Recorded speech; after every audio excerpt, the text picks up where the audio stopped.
Assalamualaikum warahmatullahi wabarakatuh. Halo warga belajar, pada video kali ini kita akan belajar mengenai mata pelajaran sejarah untuk kelas 11 pada modul 6. Nah, topik pada video kali ini adalah mengenal kejayaan kerajaan maritim pada masa Hindu-Buddha. Sejak masa praaksara, masyarakat Indonesia sudah memiliki kemampuan berlayar dan teknologi pelayaran. Teknologi pelayaran yang tinggi telah menjadikan nenek moyang bangsa Indonesia memiliki hubungan dengan berbagai bangsa lain. Salah satu bentuk hubungan tersebut menjadikan penyebaran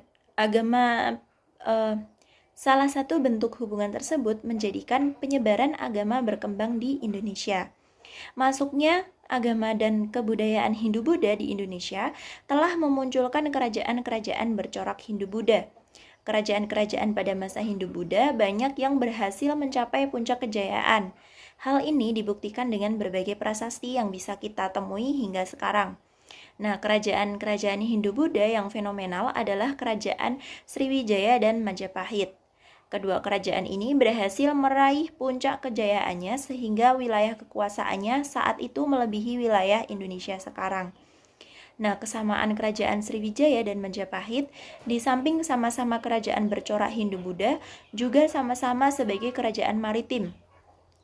Nah, berikut ini kita akan membahas kerajaan Sriwijaya dan Majapahit ditinjau dari sistem pemerintahan, sosial, ekonomi, dan kebudayaan, serta pengaruhnya dalam kehidupan masyarakat Indonesia pada masa kini. Yang pertama, Kerajaan Sriwijaya.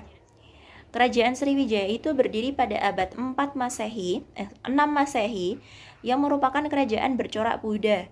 Wilayah kekuasaannya terbentang dari berbagai negara yang masuk ASEAN sekarang ini, yakni Kamboja, Thailand, bagian selatan, semenanjung Malaya. Sedangkan di Indonesia meliputi Sumatera, pesisir barat Kalimantan hingga Jawa bagian barat.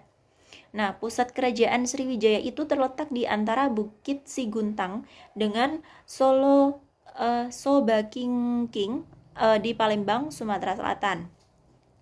Nah, coba perhatikan gambar peta kerajaan Sriwijaya yang ada di layar. Bila dicermati, tampak lokasi kerajaan Sriwijaya yang strategis, yaitu di antara jalur perdagangan Cina dan India. Suatu langkah yang strategis apabila selanjutnya kerajaan Sriwijaya itu menggantungkan perekonomiannya pada perdagangan air serta pelabuhan sebagai tempat bongkar muat berbagai komoditas yang hendak dipasarkan, baik di dalam maupun keluar wilayah kerajaan. Dalam Prasasti Ligor tahun 775 memuat penjelasan pendirian kota Ligor untuk mengawasi jalur pelayaran dan perdagangan Selat Malaka yang dikutip dari Sri Lestari tahun 2014. Sama dengan letak kerajaan Sriwijaya, Indonesia juga terletak pada posisi strategis, diapit dua samudra dan dua benua serta dekat Selat Malaka. Nah, saat ini Selat Malaka termasuk salah satu perairan pelayaran tersibuk yang dilewati berbagai perahu besar untuk perniagaan. Di masa mendatang, dengan adanya pasar bebas di kawasan Asia Tenggara dan Pasifik, maka Selat Malaka diprediksi akan menjadi jalur perdagangan penting dunia. Peluang terbuka lebar bagi Indonesia untuk membangun kejayaan maritim melebihi kerajaan Sriwijaya dengan modal letak strategis dan demografi angkatan kerja produktif yang melimpah. Raja-raja yang pernah memerintah kerajaan Sriwijaya dan memberikan tonggak sejarah dalam perkembangan kerajaan diantaranya, yang pertama ada Dabuntah yang Srijayanasa tahun 683 Masehi membawa tentara sebanyak 20.000 berhasil untuk menundukkan Minangkawan. Kemudian membangun Taman Sri Setra diperuntukkan bagi kemakmuran masyarakat umum. Yang kedua ada Raja Wisnu tahun 775 Masehi yang mendirikan kota Ligor untuk menguasai jalur pelayaran dan perdagangan di Selat Malaka. Yang ketiga ada Raja Balaputra Dewa dengan membawa kerajaan Sriwijaya pada masa keemasan, kemudian menghadiahkan sebidang tanah untuk didirikan asrama bagi pelajar dari kerajaan Sriwijaya yang belajar di Nalanda, India. Raja yang keempat itu ada Sri Sanggaram Awijayatung Gauraman tahun 1030 Masehi dijelaskan dalam kitab Arjuna Wiwahna karangan Empu Kanwa, menerangkan kerajaan Sriwijaya itu diserang oleh kerajaan Kola dan Ratu Sri Sanggarama Wijaya Tunggawarman disandra. Nah, atas bantuan Airlangga, kerajaan Sriwijaya berhasil dibebaskan dan Airlangga dinikahkan dengan Ratu Sanggarama Wijaya tersebut. Kerajaan Sriwijaya berkembang dinamis di bawah pemerintahan raja-raja tersebut. Perkembangan kerajaan Sriwijaya di beberapa aspek seperti politik, sosial, ekonomi, dan budaya turut serta mewarnai kehidupan berbangsa dan bernegara kita hingga sekarang. Nah, perkembangan kerajaan Sriwijaya dari berbagai prasasti yang ditemukan dapat digambarkan sebagai berikut. Yang pertama dari aspek politik. Zaman kejayaan Sriwijaya tercapai pada abad 8 sampai 19 Masehi. Puncaknya saat kerajaan Sriwijaya itu diperintah oleh Raja Balaputra Dewa. Pada aspek politik, beberapa kebijakan yang turut mendorong kerajaan Sriwijaya menjadi besar antara lain meletakkan dasar politik kerajaan pada penguasaan jalur pelayaran, jalur perdagangan, dan menguasai wilayah strategis untuk digunakan sebagai pangkalan armada laut.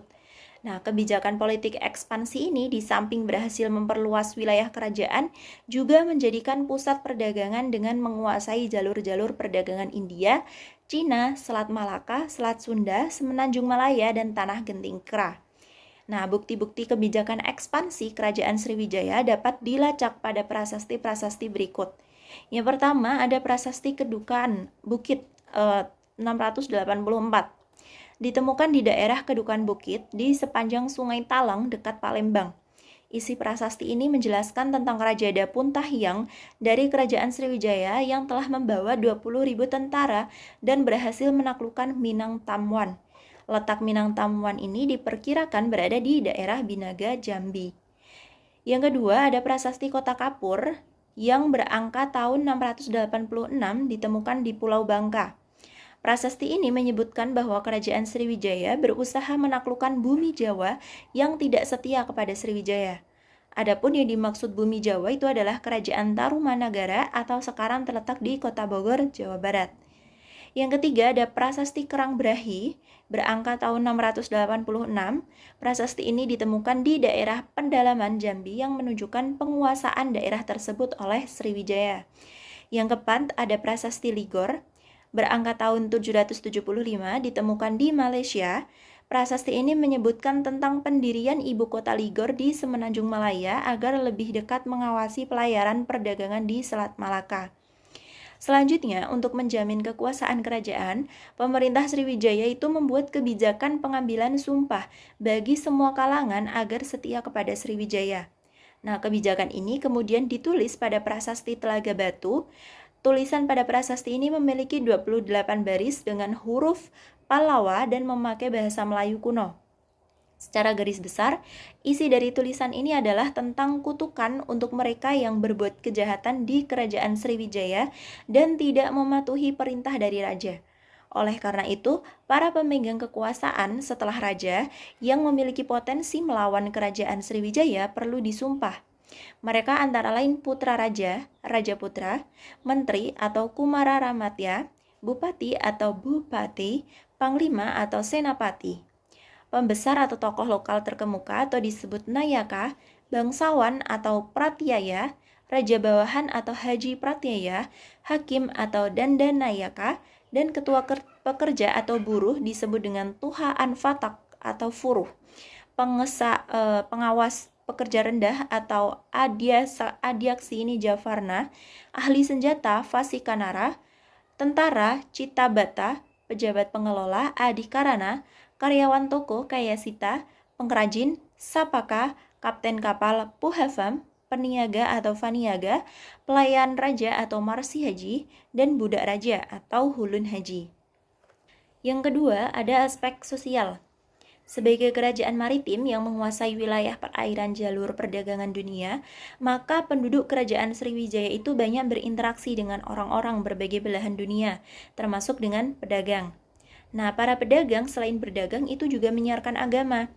Penduduk kerajaan Sriwijaya itu kan bersifat terbuka terhadap hal baru, misalnya masuknya ajaran agama Buddha dari India. Untuk memperdalam ajaran agama Buddha, Para biksu muda dari kerajaan Sriwijaya memiliki semangat belajar yang tinggi untuk memperdalam ilmu agamanya ke India. Sebagaimana terekam dalam Prasasti Nalanda, prasasti ini menyebutkan bahwa Raja Dewa Paladewa dari Nalanda, India, telah membebaskan 5 buah desa dari pajak. Sebagai imbalannya, kelima desa itu wajib membiayai para mahasiswa dari kerajaan Sriwijaya yang menuntut ilmu di kerajaan Nalanda. Nah, hal ini merupakan wujud penghargaan kepada Raja Sriwijaya saat itu. Balaputra Dewa yang mendirikan wihara di Nalanda. Selain itu, Prasasti Nalanda juga menyebutkan bahwa Raja Balaputra Dewa sebagai raja terakhir dinasti Shailendra yang terusir dari Jawa, meminta kepada Raja Nalanda untuk mengakui hak-haknya atas dinasti Shailendra. Masyarakat Kerajaan Sriwijaya memiliki dinamika yang tinggi, baik pada saat memperluas wilayah kerajaan, perdagangan, dan keagamaan. Oleh karena itu, pihak kerajaan membuatkan area publik yakni berupa taman yang bisa diakses oleh masyarakat. Kebijakan ini tertuang dalam Prasasti Talangtuwo yang ditemukan di kota Talangtuwo, Palembang dengan angka tahun 684. Di mana prasasti ini menceritakan tentang pembuatan taman yang bernama Sri Kirta atas perintah Dapuntah yang Sri Jayanaga. Kemudian yang ketiga itu ada aspek ekonomi. Untuk menjelaskan bagaimana kehidupan ekonomi Sriwijaya, sebaiknya pahami terlebih dulu posisi geografis Sriwijaya. Nah, secara geografis Sriwijaya itu kan berada di antara dua pusat peradaban Asia, yakni India di barat dan Cina di sebelah timur. Kedua pusat itu secara intensif melakukan hubungan dagang. Dengan demikian, kawasan Sriwijaya itu menjadi jalur sekaligus mata rantai yang menghubungkan keduanya. Nah, lambat laun masyarakat Sriwijaya terlibat dalam hubungan tersebut. Pantai-pantai yang strategis di Selat Malaka sering dijadikan tempat bongkar muat berbagai barang dagangan. Oleh karena itu, tumbuhlah penguasa-penguasa setempat yang kemudian berperan sebagai pedagang. Dalam kaitan itu, hasil bumi dari kerajaan Sriwijaya semakin menguatkan dugaan bahwa ekonomi masyarakat Sriwijaya itu bertumpu pada kegiatan pelayaran dan perdagangan. Untuk menjaga keamanan wilayah lautnya yang luas, Sriwijaya membangun armada laut yang kuat. Dengan demikian, perdagangan yang berlangsung di kerajaan Sriwijaya dapat berjalan aman. Dari wilayah lautnya yang luas, kerajaan Sriwijaya banyak memperoleh pemasukan dari kapal-kapal dagang yang melintas atau singgah di pelabuhan Sriwijaya. Kemudian yang keempat, itu ada aspek budaya. Tonggak kehidupan bangsa masyarakat Sriwijaya yang sangat dibanggakan adalah pada saat Sriwijaya menjadi pusat pengajaran ajaran Buddha di Asia Tenggara. Para pendeta yang berasal dari wilayah sebelah timur Sriwijaya seperti Cina dan Tibet banyak yang menetap di Sriwijaya. Tujuan mereka adalah belajar ajaran Buddha. Sebelum mereka belajar ke India yang merupakan tanah asal lahirnya agama Buddha. Nah, pada tahun 1011 sampai 1023, datang seorang pendeta Buddha dari Tibet untuk memperdalam pengetahuannya tentang agama Buddha di Sriwijaya. Pendeta itu bernama Atisa dan menerima bimbingan langsung dari guru besar agama Buddha di Sriwijaya, yaitu Dharmakitri. Hal lain yang berkaitan dengan itu ialah mengenai adanya pemberitaan bahwa pada tahun 1006, Raja Sriwijaya yaitu Sanggrama Wijaya Tunggawarman mendirikan sebuah wihara di India Selatan, yaitu di Nagipatana. Wihara ini dilengkapi dengan asrama yang dikhususkan bagi tempat tinggal para biksu yang berasal dari Sriwijaya yang tengah memperdalam ajaran Buddha di India. Secara budaya, hal ini jelas menunjukkan bahwa Raja-Raja Sriwijaya itu memiliki perhatian yang besar pada pengembangan budaya dan pendidikan, khususnya mengenai pendidikan pengajaran agama Buddha. Di masa setelah kerajaan Hindu-Buddha, berdirinya lembaga pendidikan keagamaan selanjutnya juga berkembang pada masa kerajaan maritim di masa Islam dengan bentuk pondok pesantren. Di zaman sekarang, lembaga pendidikan tidak hanya mengajarkan ilmu agama, namun telah mengalami perubahan bentuk lebih beragam sesuai kebutuhan pendidikan, baik yang bersifat akademis maupun non-akademis. Nah, setelah kita belajar tentang kerajaan Sriwijaya, sekarang kita masuk ke kerajaan Majapahit.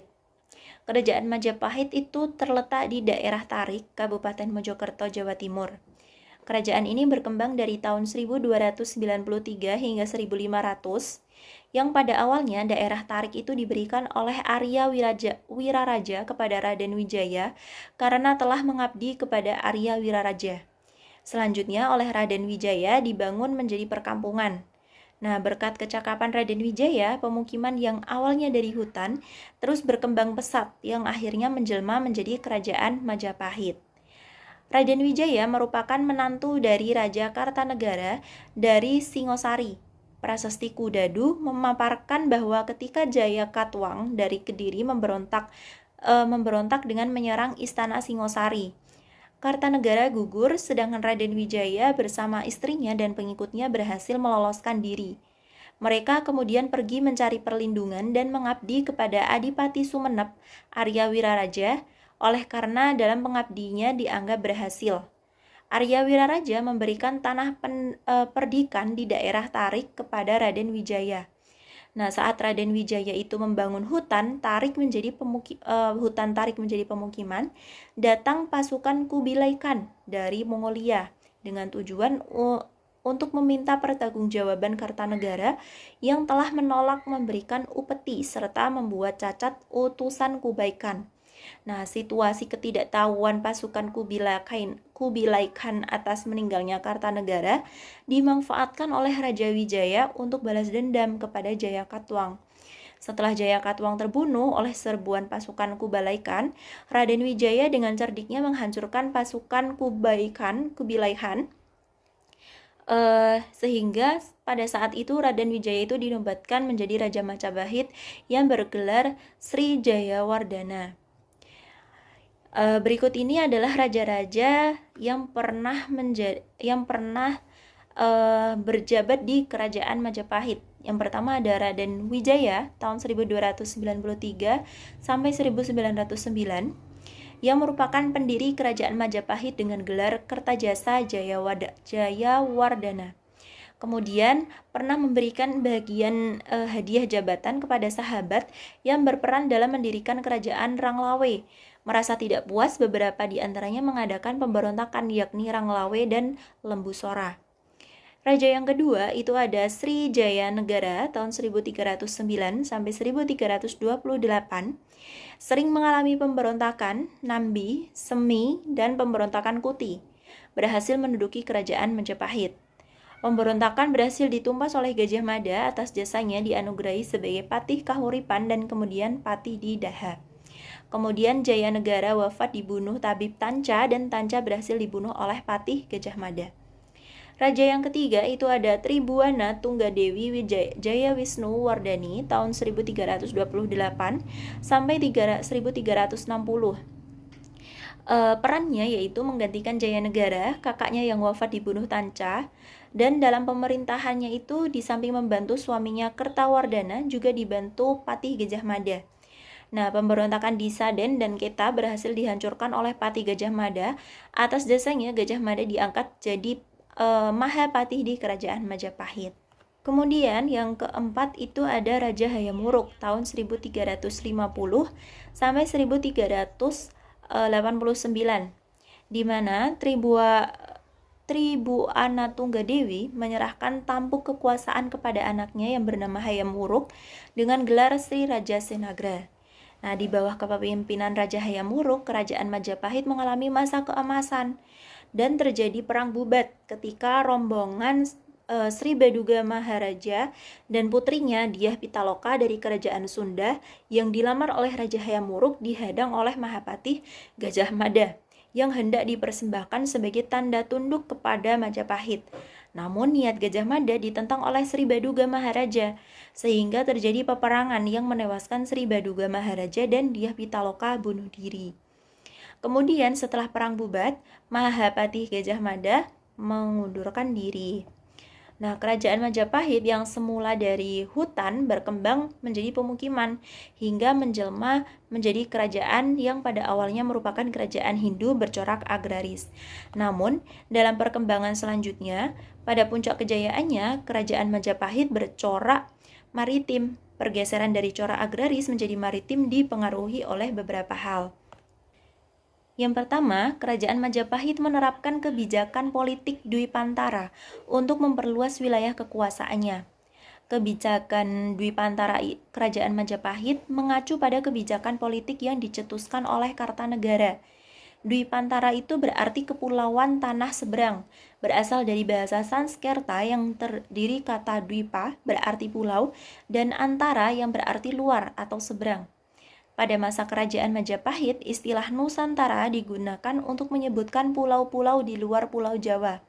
Sebagai lawan dari Jawa Dwipa yang berarti Pulau Jawa, kebijakan politik Dwipantara ini selanjutnya diteruskan oleh Gajah Mada, seorang patih pada masa Kerajaan Majapahit di bawah pemerintahan Raja Hayam Wuruk, dengan cita-citanya itu untuk menyatukan Nusantara termuat dalam Sumpah Palapa, bahwa lamun huwus kalah Nuswantara ingsun amukti palopo, yaitu jika telah kalah pulau-pulau seberang, barulah saya menikmati istirahat.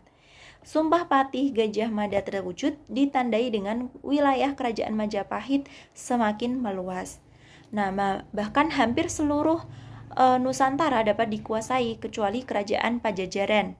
Nah, kekuasaan Kerajaan Majapahit di samping di Nusantara, juga kerajaan-kerajaan di kawasan Asia Tenggara seperti Siam, Burma, dan Indokina untuk mengembangkan pengaruhnya terhadap daerah-daerah yang berada di luar Nusantara. Maka Kerajaan Majapahit menjalankan politik Mirtreka Satata, yaitu menjalin hubungan persahabatan yang baik dengan negara tetangga. Wilayah negara Indonesia itu hampir sama dengan wilayah Nusantara pada masa Kerajaan Majapahit. Bila pada masa Kerajaan Majapahit yang bercorak maritim itu mampu berjaya menguasai berbagai wilayah di kawasan Asia Tenggara, maka saat ini kita perlu membangun dan membangkitkan kembali kejayaan maritim di kawasan Asia Tenggara sebagaimana Kerajaan Majapahit. Bahkan, kebijakan politik luar negeri kita, yakni bebas aktif, hampir sama dengan kebijakan Intreka Satata, Kerajaan Majapahit. Bebas untuk bersahabat dengan negara mana saja dan aktif terlibat dalam menciptakan kebebasan dan perdamaian di dunia. Yang kedua, masuknya agama Hindu-Buddha, akhirnya kerajaan mengenal sistem pemerintahan. Majapahit mempunyai pejabat tinggi kerajaan yang memiliki kecakapan dalam kemaritiman seperti Patih Gajah Mada dan Empu Nala. Sejak merdeka menjadi sebuah bangsa dan negara yang berdaulat, Indonesia dalam sistem pemerintahan memiliki departemen yang dipimpin oleh seorang menteri untuk membantu presiden. Adapun departemen yang mengelola kemaritiman adalah Kementerian Kelautan dan Perikanan. Di awal pembentukan negara Indonesia, kementerian yang mengurusi perihal kemaritiman berganti-ganti nama. Namun, esensi tugas pokok dan fungsinya tetaplah sama, yakni mengelola kemaritiman di Indonesia. Di masa pemerintahan Presiden Joko Widodo membuat kebijakan tol laut. Kementerian Kelautan dan Perikanan dijabat oleh Susi Pujiastuti. Program kerjanya yang dianggap berhasil oleh Presiden adalah penangkapan nelayan asing yang melakukan pencurian kekayaan laut Indonesia dan menghancurkan perahunya. Yang ketiga, Kerajaan Majapahit menjadi produsen hasil pertanian seperti beras, lada, cengkeh, pala, kapas, dan kayu cendana yang diminati daerah lain.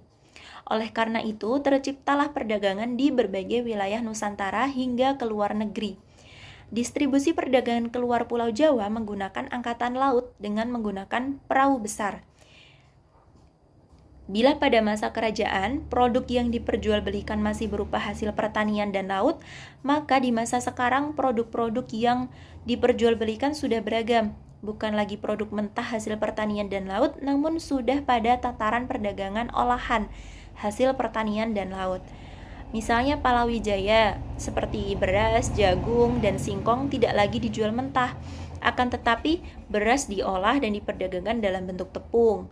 Sedangkan jagung diperdagangkan dalam bentuk makanan manusia, makanan ternak, dan ekstrak minyak jagung untuk kosmetik.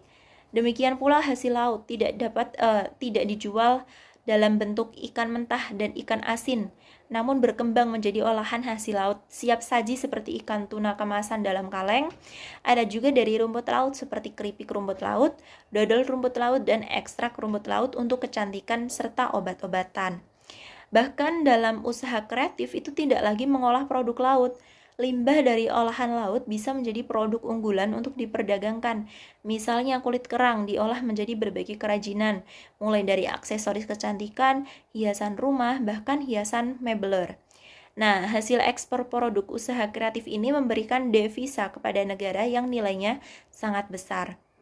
Kemudian, yang keempat itu ada jaringan perdagangan makin meningkat, baik antar daerah maupun internasional.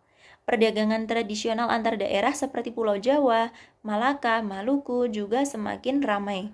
Pada tataran internasional, perdagangan antara Tiongkok, India, dan Arab juga makin intensif berniaga di wilayah Kerajaan Majapahit. Perdagangan lancar memperkuat perekonomian kerajaan dan meningkatkan kesejahteraan rakyat serta menambah pendapatan kerajaan. Nah, sekarang ini di tingkat regional sudah ada AFTA, ASEAN Free Trading Area, yakni perdagangan bebas produk lokal di kawasan ASEAN. Anggota AFTA adalah Indonesia, Singapura, Brunei, Thailand, Malaysia, Vietnam, Laos, Myanmar, dan Kamboja. Sementara itu, di tingkat perdagangan bebas di kawasan Asia Tenggara sudah dimulai sejak tahun 2016, sedangkan di tingkat internasional dimulai pada tahun 2020. Kemudian yang kelima, meningkatnya daya dukung perniagaan jalur laut, berupa adanya pelabuhan-pelabuhan besar di kerajaan-kerajaan di kawasan Asia Tenggara. Pada masa kerajaan Majapahit, banyak sekali pelabuhan penting seperti Canggu, Surabaya, Gresik, Sedayu, Tuban, Kalimas, dan Pasuruan. Kerajaan Majapahit juga sudah mampu membuat perahu besar, baik untuk armada tentara, armada perniagaan, dan perahu khusus kepentingan raja. Dari segi aspek politik, Kerajaan Majapahit itu didirikan oleh Raden Wijaya pada tahun 1293. Raden Wijaya kemudian dinobatkan sebagai raja pertama Kerajaan Majapahit yang bergelar Prabu Kertajasa Jayawardana. Raden Wijaya memerintah Majapahit selama 16 tahun dan wafat pada tahun 1309. Raden Wijaya kemudian digantikan oleh putranya, yaitu Kalagemet. Ia bergelar Sri Jaya Negara dan memerintah Majapahit antara tahun 1309 hingga 1328. Raja Jaya Negara dibunuh oleh Rakrian Dharmaputra Wineh-Sukatanca, seorang tabib yang dendam terhadap Jaya Negara pada tahun 1328. Jaya Negara kemudian digantikan oleh saudara perempuannya, yaitu Tribuana Tunggal Dewi, Jaya Wisnuwardani, dan Raja Dewi Maharajasa. Nah, Tribuana Tunggal Dewi dan Jaya Wisnuwardani Maharajasa memerintah Majapahit pada tahun 1328 sampai 1350. Pada pemerintahan Tribuana Tunggadewi, Gajah Mada yang saat itu memerintah Daha dan Kahuripan dinaikkan pangkatnya menjadi Majapahit Amangkabumi karena telah berhasil meredam pemberontakan di Sadeng. Ia menggantikan Arya Tadah yang telah lanjut usia. Gajah Mada kemudian mengucapkan ikrarnya yang dikenal dengan Sumpah Palapa. Kemudian Tribuana Tunggadewi itu memiliki putra yang bernama Hayam Wuruk yang kemudian diangkat menjadi raja menggantikan ibunya pada tahun 1350. Dengan bantuan Patih Amangkabumi Gajah Mada, Hayam Wuruk berhasil membawa kerajaan Majapahit ke puncak kebesarannya dengan menundukkan seluruh wilayah Nusantara. Namun Nusantara kembali pecah belah setelah Gajah Mada dan Hayam Wuruk wafat. Majapahit selalu menjalankan politik bertetangga yang baik dengan kerajaan asing seperti kerajaan Cina, Siam, Champa, dan Kamboja. Hal itu terbukti sekitar tahun 1370 sampai 1381, Majapahit telah beberapa kali mengirim utusan persahabatan ke Cina. Hal ini diketahui dari berita kronik Cina dari dinasti Ming, dari Paraton dan Negara Tagama, dan dapat diketahui bahwa sistem pemerintahan dan politik Majapahit dengan menjalin persahabatan dengan tetangga untuk memperkuat kerajaan berbanding lurus dengan kebijakan politik luar negeri negara kita sekarang ini, yakni bebas aktif dalam kancah pergaulan di dunia internasional. Kemudian tata susunan pemerintahan hierarki pengklasifian wilayah di Kerajaan Majapahit dibagi menjadi beberapa tingkat, yakni yang pertama ada bumi, merupakan pusat kerajaan dan diperintah oleh Maharaja.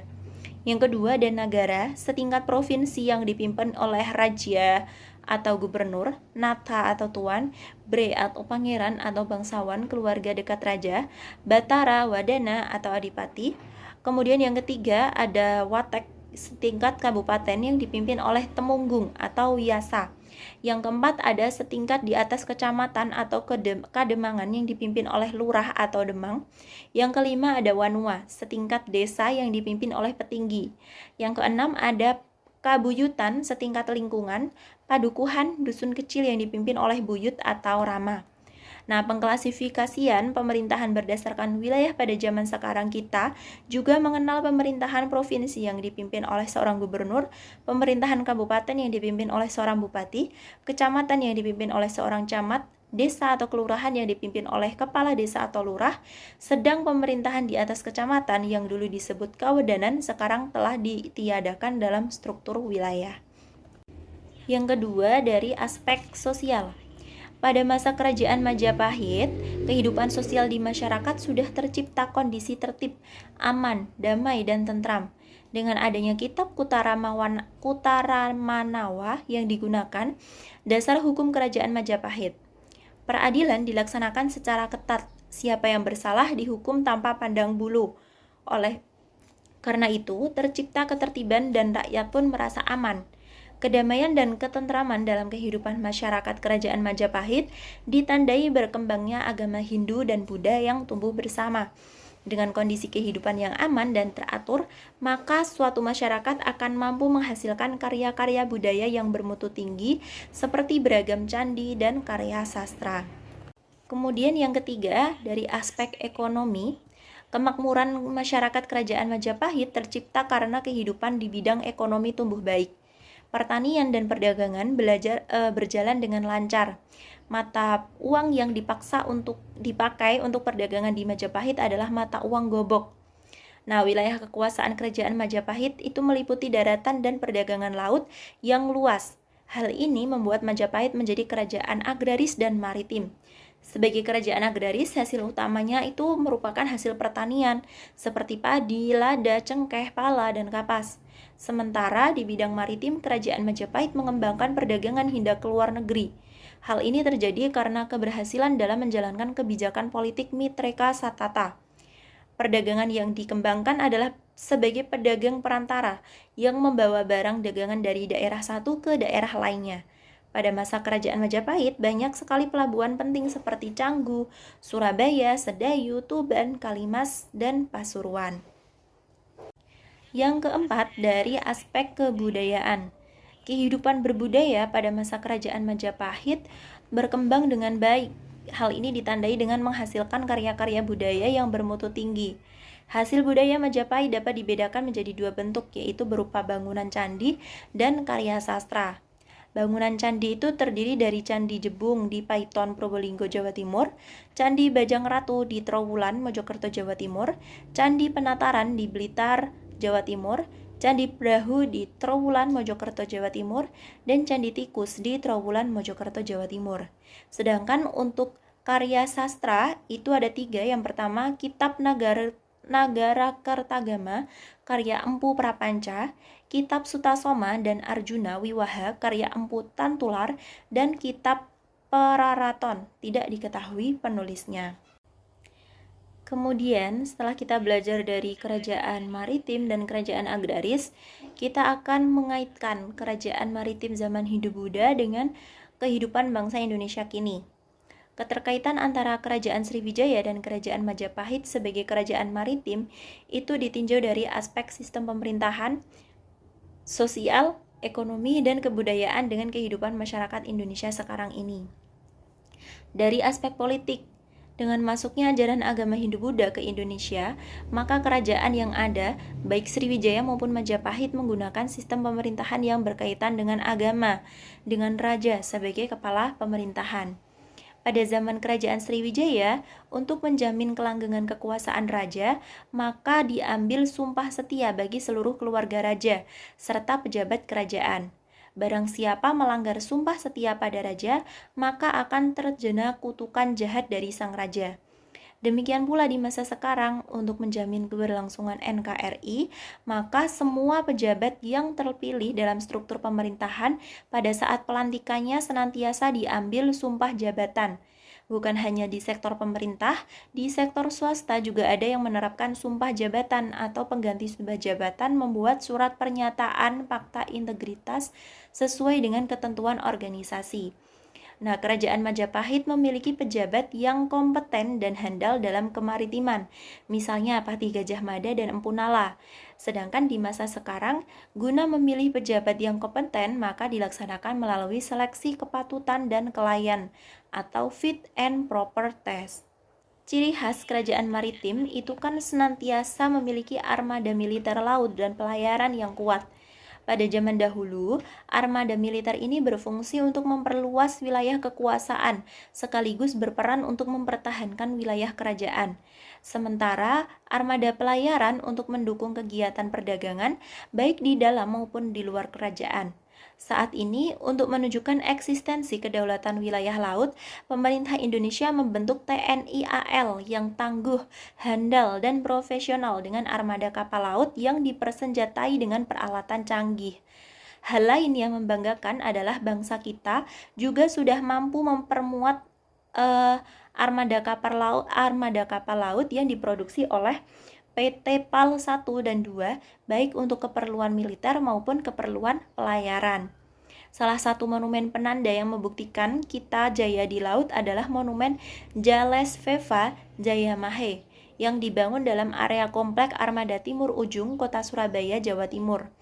Monumen ini menggambarkan TNI AL yang tangguh sebagai armada yang mempertahankan kedaulatan laut Indonesia. Yang kedua, dari aspek sosial. Masyarakat pada masa kerajaan maritim Hindu-Buddha hidup rukun, harmonis, dan berdampingan di antara pemeluk agama Hindu dan Buddha. Hal ini tercermin pada kerajaan Majapahit, yakni Raja Hayam Wuruk yang beragama Hindu, sedangkan Patih Gajah Mada beragama Buddha. Nah, pemimpin yang rukun adalah cerminan kehidupan yang harmonis di masyarakat. Keharmonisan kehidupan beragama ini juga menghantarkan kerajaan Majapahit di bawah kepemimpinan Raja Hayam Wuruk dan Patih Gajah Mada mencapai puncak kejayaan. Pada masa kerajaan Hindu-Buddha, masyarakat terbuka dalam berinteraksi sosial dengan dunia internasional melalui kegiatan perdagangan maupun penyebaran ajaran agama Hindu-Buddha. Dinamika masyarakat Indonesia sudah mewarisi keharmonisan kehidupan beragama ini. Sekarang semakin dinamis, sudah terbuka dengan berbagai ragam perbedaan suku, budaya, dan agama penduduk Indonesia. Di era modern sekarang ini, dunia serasa seperti dalam satu genggaman melalui bantuan teknologi informasi dan komunikasi. Guna mendorong interaksi sosial, maka masyarakat Indonesia dengan dunia agar kita lebih maju lagi, mendorong adanya pertukaran pelajar antar negara, pertukaran kebudayaan antar negara, bahkan interaksinya bukan lagi bersifat perorangan ataupun kelompok kecil, yakni melalui kerjasama sister city kota-kota pelabuhan. Selanjutnya dari aspek ekonomi. Indonesia sejak zaman kerajaan Hindu-Buddha sudah menjadi rute perdagangan internasional. Kegiatan distribusi perdagangan lewat jalur laut sehingga kerajaan-kerajaan maritim membangun pelabuhan-pelabuhan di pusat-pusat perdagangan di wilayah kekuasaannya.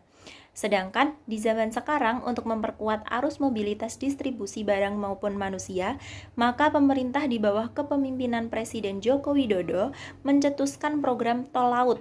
Nah, program ini bertujuan untuk menghubungkan pelabuhan-pelabuhan besar yang ada di Indonesia. Dengan adanya hubungan antara pelabuhan-pelabuhan laut ini, maka dapat diciptakan kelancaran distribusi barang hingga ke pelosok. Distribusi yang lancar dan terjangkau diharapkan bisa menekan biaya produksi, sehingga harga barang tetap bisa terjangkau. Daya beli masyarakat yang stabil membuat roda keekonomi negara juga stabil. Kemudian yang keempat itu ada aspek kebudayaan. Sebagai bangsa maritim, kita bangga akan kekayaan dan keindahan perairan kita. Kita wajib bersyukur telah dianugerahi perairan yang begitu luar biasa dan bertanggung jawab atas kelestariannya. Sebagai bangsa yang beragama, rasa syukur itu dapat diwujudkan sesuai dengan agama dan keyakinan penganutnya. Hampir di kawasan pantai di Indonesia, masyarakat nelayan memiliki upacara adat, misalnya petik laut. Ada pula yang menyebutnya larung sesaji dan lain sebagainya. Sebagai rasa syukur atas hasil laut yang melimpah, masyarakat mengadakan ritual sesuai tradisi masing-masing. Salah satu ciri khas upacara adat maritim warisan masa Hindu-Buddha adalah adanya tokoh pemuka adat yang memimpin ritual petik laut. Upacara ini telah berkembang bukan hanya sebagai tradisi, namun juga berkembang menjadi objek wisata budaya, mendongkrak perekonomian lewat wisatawan lokal dan asing yang membelajarkan uangnya selama mengunjungi acara petik laut tersebut. Oke, itu dia pembahasan kita pada video kali ini. Semoga yang sudah saya jelaskan dapat dipahami dengan baik oleh para warga belajar. Sekian, wassalamualaikum warahmatullahi wabarakatuh.